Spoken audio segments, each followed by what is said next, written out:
Hi everyone. Thanks so much for checking out my channel, and thanks especially for checking out this video. Here's a claim that you've probably heard before. The ancient world was filled with miracle claims and healers, and everyone in the culture at the time was just very gullible. So the miracle claims of Jesus were nothing special and were met with acceptance just because people didn't know any better. Well, it turns out that these are claims that we can evaluate and fact check. So today, that's what we're going to do. We're going to scour the ancient world to look at other figures who claim to perform miracles, and we're going to look at their audiences as well. Now, we're specifically going to look at what's called the Greco Roman era, also sometimes called the Classical Antiquity era, which runs from 800 BCE to 500 CE. This era held the birth of democracy, a time of consolidation of nations into empires, and long periods of peace. And also during that time, Christianity was born. But our focus is going to look at the healers and magical workers and try to figure out who their audiences were, and maybe more importantly, who their witnesses were. It's a period of about 1300 years. So let's dig in and see what we find. Now, when we weigh miracle claims, we're going to apply uniform historiographical evaluative criteria. So we're going to apply questions evenly across a lot of different ancient claims. How early was the event written down? How many independent witnesses report the event? Did the people reporting the event have anything to gain? Did people report the event even though there were consequences? And were any skeptics affected? We're going to use all of these yardsticks and use them all scrupulously. But first, let's hone in on the question. The skeptical line is that miracle claims were everywhere and Jesus was just one of many claimants. But when you actually dig into the historical record, there are fewer figures than you might think.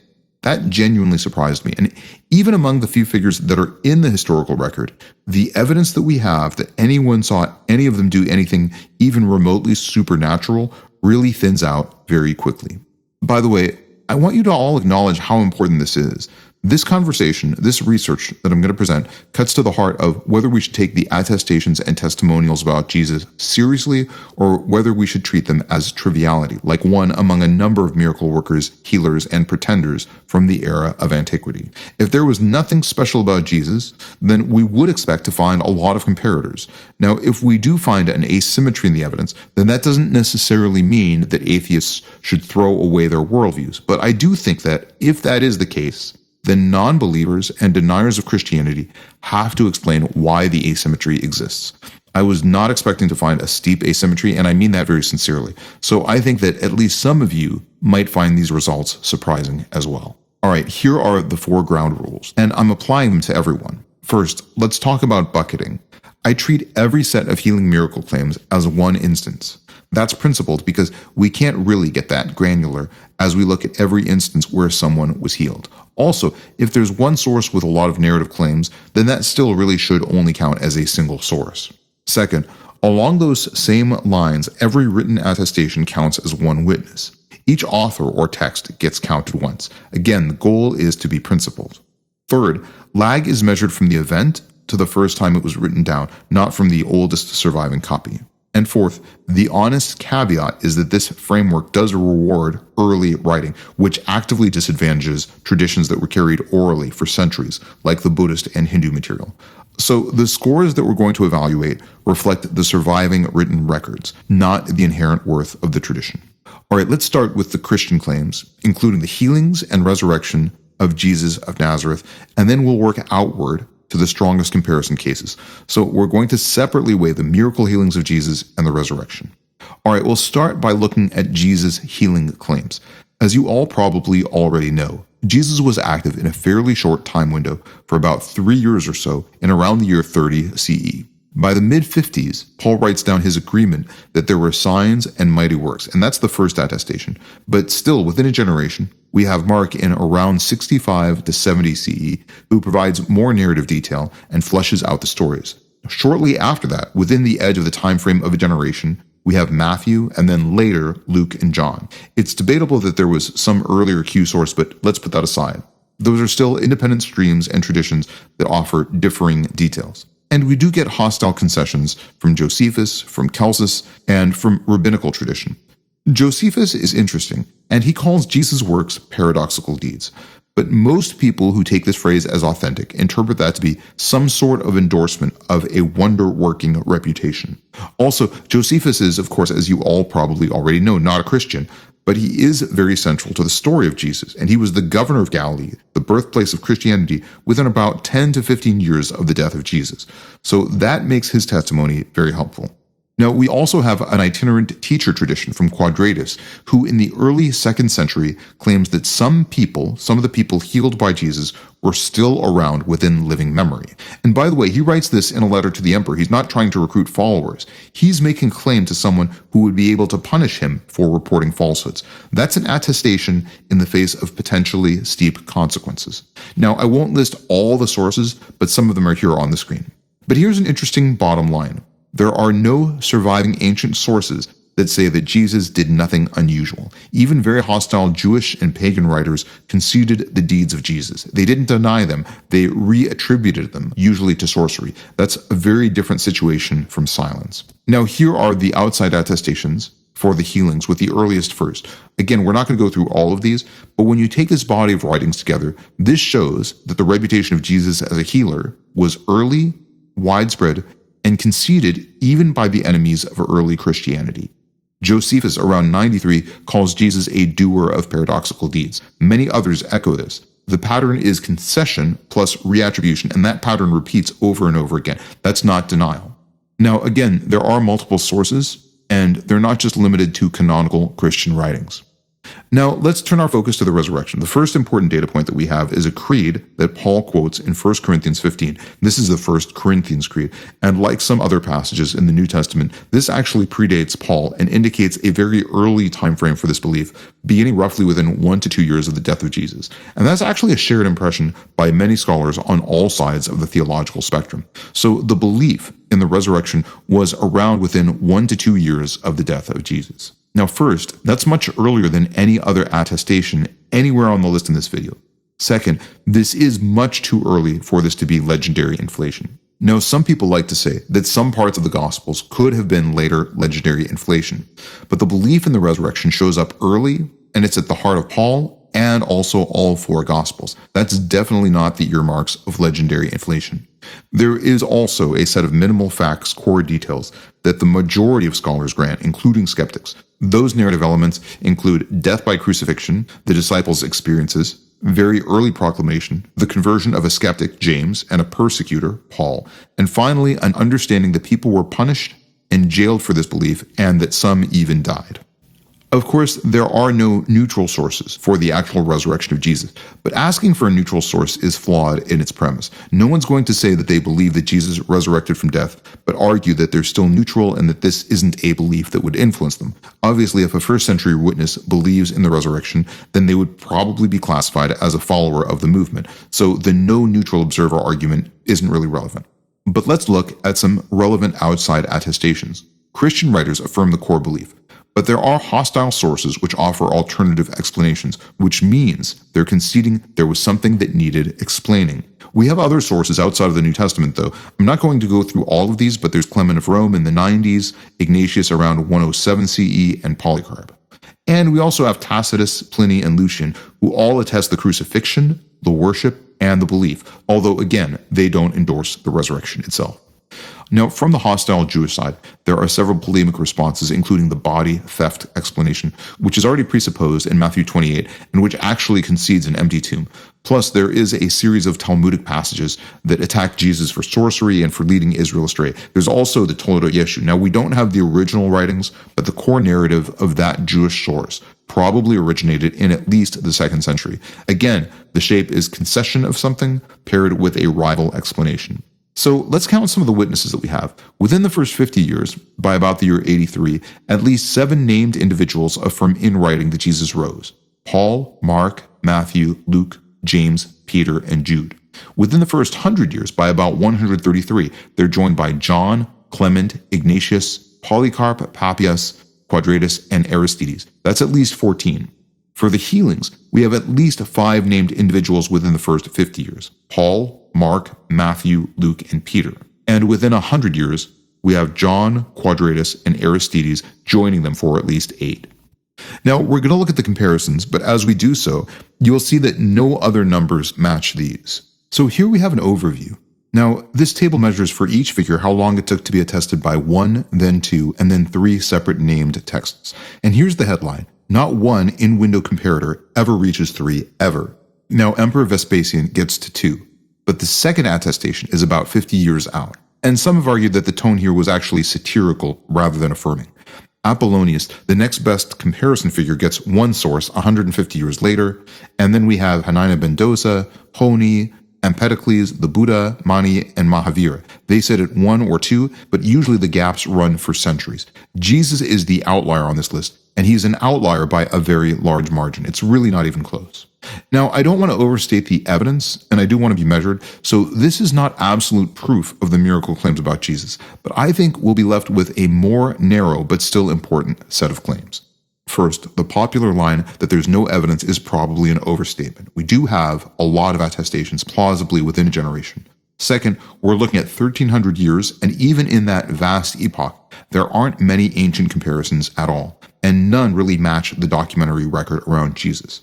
Third, by the way, I could not find a comparable, definitively false event in this period that carries this degree of attestation. In other words, I don't think that we know of any event in the Greco Roman period that had this many attestations, but actually is still a false claim. If you know of any claims that I should have found, please weigh in the comments. Now we're getting to the really fun part of the video. We're actually going to go through the comparators from strongest to weakest. Again, Emperor Vespasian is probably the best pagan comparator. The emperor reportedly healed a blind man and a man with a withered hand. Both were supposedly sent to him in a dream by the god Serapis. It's reported by Tacitus, Suetonius, and then later echoed by Cassius Dio, although he's probably just reporting and not really endorsing the imperial narrative. So compared to the resurrection, the proclamation about Jesus is datable to within a few years, while for Emperor Vespasian, it's written 30 or 40 years later. It's a healing, not a resurrection. It founded no movement and converted no skeptic, and there's obviously a propaganda motive. The cures legitimize a brand new emperor. And rather than anyone paying a cost, the cure benefits the regime. And in fact, it may even have been modeled on the Jesus template, and some argue that Suetonius means his attestation in a satirical sense. Compared to the healing miracles of Jesus, Jesus had several narrative healings, including the Christian canon and even some separately in Jewish texts. Vespasian has 2 on a single occasion. And by the way, Tacitus himself offers a naturalistic explanation, and Suetonius again seems to be using a satirical tone, and the 3 historians likely all share one imperial source, so they collapse down toward a single line rather than 3 independent lines. In other words, there's no separate evidence added by any of them. So this is the best comparison, and we're already quantitatively and qualitatively at a very different level. Apollonius is an interesting case, and he's a near contemporary of Jesus, so he's cited quite often. There are several events, including healings, an exorcism ending a plague at Ephesus, and raising a dead bride at her funeral in Rome. But the evidence of any of these is actually, again, very thin. It's essentially one source, Philostratus, and he's writing 120 to 150 years later. Outside Philostratus, he's barely attested at all, and the genre reads as philosophical romance, quite plausibly written as a pagan rival to the Gospels. So, in other words, a lot of scholars actually argue that Apollonius was advanced as a way of having an alternative to Jesus for the pagans. And there are several important differences here. Again, there's no movement, there's no converted skeptics, and really there are no other supporting authors. Now, the next comparison, the Asclepius cult at Epidaurus, is interesting because the lag is actually quite short. Again, according to tradition, suppliants slept in the temple and reported dream cures from the god, and about 70 stories of cures were inscribed on stone by the sanctuary itself. But here's the real problem. The cures are recorded anonymously, and we don't even know who wrote the inscriptions, whereas the Christian sources name their authors, witnesses, and even the people who were healed. And again, there was no cost-bearing movement either. In fact, it's really just the opposite. The stone inscriptions likely served an advertising or propagandizing purpose. Of course, in addition to that, there were no skeptical critics who were converted, and the source is really just one interested party, the sanctuary advertising its own successes versus multiple independent streams plus hostile concessions. As some scholars have pointed out, the narrative patterns of dream incubation cures also points naturally towards psychosomatic or conversion-type conditions. Now, Aristeas is perhaps the closest pagan parallel to the empty tomb, which is why this case gets brought up often, but the story is he fell unconscious in a locked shop, and that shop was later found empty. Now, there's also the story of a traveler who claims to have met Aristeas in a separate situation. And then Aristeas supposedly reappears 7 years later, and then again 240 years later. But the reasons to be suspicious pile up quite quickly. Herodotus writes the story seemingly for the first time, and that's more than 200 years after the fact versus a few years for the resurrection. And he explicitly flags the story as hearsay, saying it is told with no detail. There are no named witnesses, there's no bodily return, and there's no movement. It's also really more of what's referred to as a soul-traveling story rather than a true resurrection. And the gaps in sightings span centuries, so that also has the characteristics of a legend. So when we look a little deeper beyond the surface, this is also not a great comparison. Now, Hanina ben Dosa is a 1st century Galilean sage, so he's also actually a contemporary who healed 2 sick boys at a distance through prayer. But again, there are several reasons why he's not on the same level as the Christian miracle claims. First, he heals by petitioning God, not on his own authority, and he himself claims no power. So this is maybe better described in the category of an intercession. And the first writing about Hanina ben Dosa is in the Mishnah around the year 200, so 130 to 150 years out. So this is a later, single rabbinical tradition with no hostile corroboration and no other sources. Then there's the story of Honi the circle drawer. This is also a rabbinical prayer story. Honi prayed for rain in a drought and it came. In the later, more dramatic version, he draws a circle and he refuses to step outside of the circle until enough rain falls. But notice the category here. This is a nature event, an answered prayer for rain. It's not a healing and it's not a raising. It's honestly the hardest case on this whole list to even classify as a miracle, and the vivid circle drawing version is later legendary rabbinical material. By the way, there is some analysis in the scholarly literature that Jesus may have also been partially a template for at least some of the narrative elements of this story. Empedocles is said to have kept a woman alive with no breath or pulse for 30 days, and then he sent her away again also alive. But again, there isn't much evidence here. This is a literary anecdote inside a lost philosophical dialogue relayed centuries later by Diogenes Laertius, and there's no named witnesses, there's no movement. Also, this seems to be describing something more like a trance state, and there are a lot of other asymmetries in the discussion here. So here's something to keep in mind. Legends do form, and they sometimes preserve memory through a fantastical lens, but legends seem to belong in a very different category than witnessed events that are written down in a short time frame. Jan van Sina, in a widely cited work, Oral Traditions as History, delineated that you need about 80 years or about 3 generations for something to turn into a legend. Many of the comparisons on this list are clearly in the time frame of legend or even myth. If you believe, as most scholars do, that the resurrection claim started within 2 years of the death of Jesus, then filing this under the definition of a legend is at least challenging. Now we come to the testimony that's relayed by Pliny. So Pliny, in a chapter on people who were revived after being laid out for burial, relays from Varro the cases of Corphidius and Aviola, who seemingly died and then revived. But Pliny files these himself as apparent death revivals, not confirmed deaths and resurrections. They're second-hand marvels from Varro, and no death is ever established. There's also no movement, no creed, no converted skeptic. So these are second-hand curiosities with very little other information. And by the way, Pliny was writing about these events as curiosities without endorsing that they actually happened. His point was a commentary on how we little understand about the basic phenomenologies of our own lives, including death. So here the point is much more philosophical. Now we're coming to some of the other theological figures. I'm going to be pretty brief about some of these figures because I've already addressed some of them in my comparative theological framework argument, the CTF argument, so please do check out that video separately. But the Buddha mirrors other religious figures who started out as kings, emperors, or aristocrats. Muhammad is in the same category, but there are several miracle traditions around the miracles of Buddha, but the first writing is 400 years or more later. There are no named living witnesses in the Western sense, and it's even framed as spiritual attainment rather than an investigable historical event. The wonders are subsequently written down centuries later after being transmitted orally, which again, my framework is openly somewhat hard on. Now, one critical element is that many Buddhists, particularly in the West, are very dismissive about the veracity of the miracle claims around the Buddha, which shows that there's plenty of room for doubt even among those who are very religious. Now, Krishna is another interesting case, and Krishna comes with a rich cycle of wonders, including killing the demoness Putana as an infant, subduing the serpent Kaliya, lifting Mount Govardhana, and revealing the cosmos in his own mouth. But there's no agreed historical event behind any of these stories, and the figure's own historicity is disputed. The genre is devotional and mythological, and there are no named witnesses and no hostile contemporary record. So this is clearly not just legend, but myth. Mani, who is the founder of Manichaeism, is another interesting example. He's credited by followers with levitating beside King Shapur and ascending to heaven, but it's a wonder and ascension tradition, not the bodily resurrection of an executed man. The surviving biography, the Cologne Codex, is a later compilation, probably about a century and a half after the life of the main figure. And tellingly, the miracle claims were contested even among Mani's own followers, which al-Biruni notes. Again, not to sound like a broken record, but there are no other witnesses and there's no skeptical conversion. By the way, a couple of important points. Mani was very syncretic, meaning that his intention was explicitly not to create a new religion, but to combine the elements of Christianity, Buddhism, and Zoroastrianism.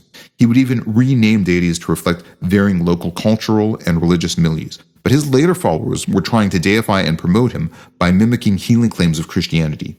Like Vespasian, Muhammad, Buddha, and several other sources, Mani was also a member of an affluent, ruling royal family.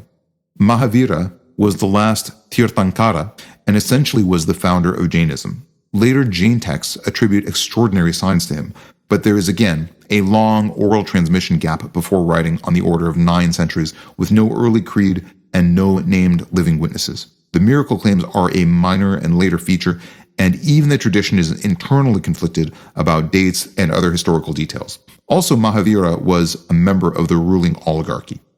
Now, I want to take on the other big assumption directly because it's often doing some heavy lifting in some atheist arguments. This is the idea that ancient people would just believe anything. This is actually pretty easily demonstrated to be false. Alexander of Abonoteichus founded a very popular healing oracle cult around a snake god named Glycon.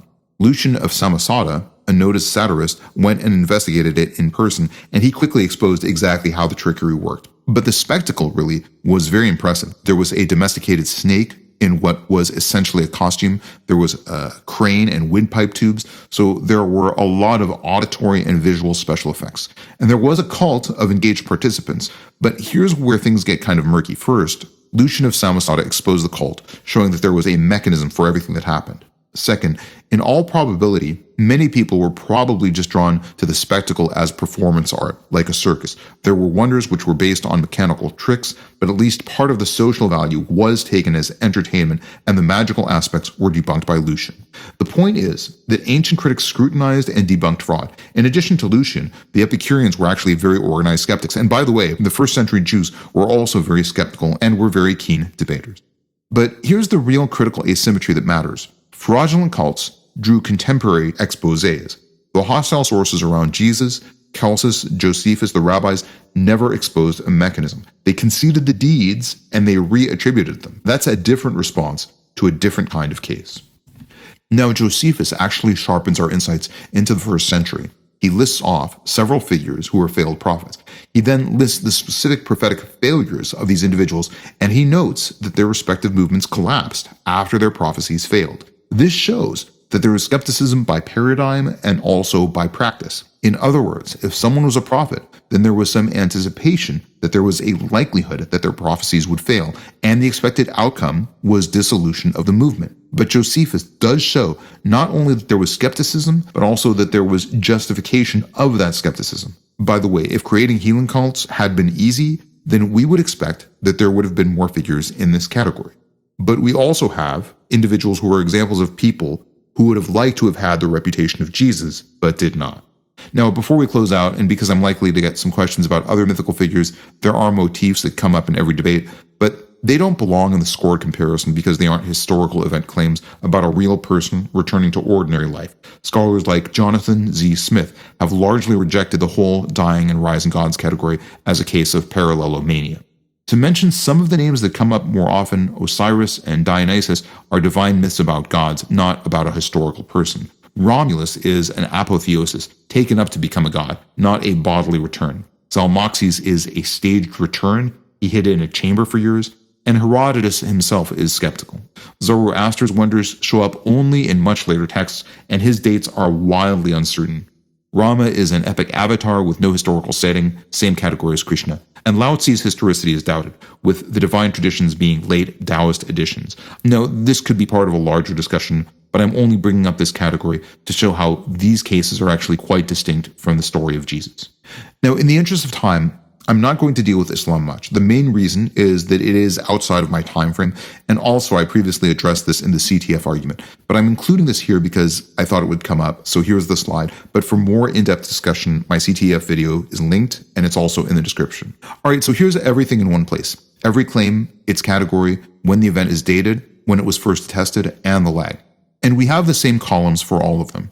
The two highlighted rows are the two focal Jesus claims, and they have the shortest lags. Also, they're the only cases that combine an early date, named witnesses, hostile concessions, and a cost-bearing movement all at once. So let's put up the two most common skeptical responses side by side and test them against what we just saw, and I think both of them fail specifically against this record.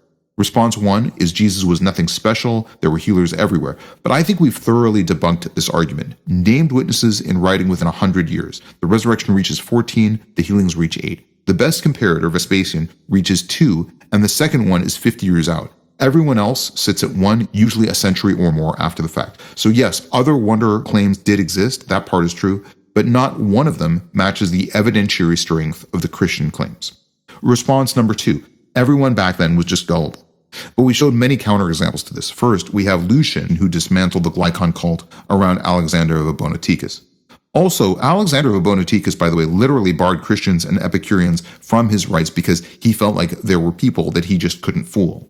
And there are also several examples from Josephus of people who purported to be prophets, who made prophecies, those prophecies failed, and their movements dissolved soon after that. An excessively gullible age doesn't produce exposés like this. And crucially, the same era that debunked Glycon left Jesus' hostile sources reattributing the deeds to sorcery rather than exposing a trick. They conceded that there was something there to be explained. All right, I also want to highlight the salient dissimilarities about Jesus. Look at what we have. A lot of testimony, named witnesses, named objects of miracle claims, specific details, attestations from different people, letters, creeds, and books written down early, narratives that are mimicked by other traditions, skeptics that are converted, and a high cost of transmission. Despite all of this, Jesus winds up being more transformative to society at the time and longer lasting in the lens of history. That's at least an asymmetry. If you're an atheist, I'm not saying that this proves that you're wrong, but it's an observation that requires an explanation. And the explanations of a gullible populace and a large number of miracle workers, those explanations don't seem very robust in the face of the evidence. One more thing, and this might belong in its own video, but Jesus was, by all accounts, a very humble figure without much resources. Let's contrast that with all the other people on this list, who are all members of the ruling class or the royal family: Buddha, Krishna, Mahavira, Vespasian, and Muhammad. They all had followings, they all had servants, they all had resources. Jesus really didn't have any of those advantages. So here's the bottom line. There are fewer miracle claims in antiquity than most people would guess. That alone is at least an interesting observation which should change some of the discourse. None of this forces a supernatural conclusion on you, but what it does do is retire the lazy version of the skeptical reply. There's no evidence, they were all the same, everyone was gullible. On the actual record, none of those claims really hold. What's left is a genuinely unusual case, and an honest person, believer or skeptic, has to deal with it on its own merits. But that's what I think anyway, and what I'm really more interested in is what all of you think. So please don't forget to let me know in the comment section what you think about all this information. Don't forget to like this video, that really does help us out. Please subscribe to the channel, please click the bell icon for notifications, and again, I hope that we all have a longer, more fruitful conversation in the comment section. Thanks so much for checking out this entire video all the way to the end. I'm really grateful that you watched this video, and I hope that you all have a really wonderful day.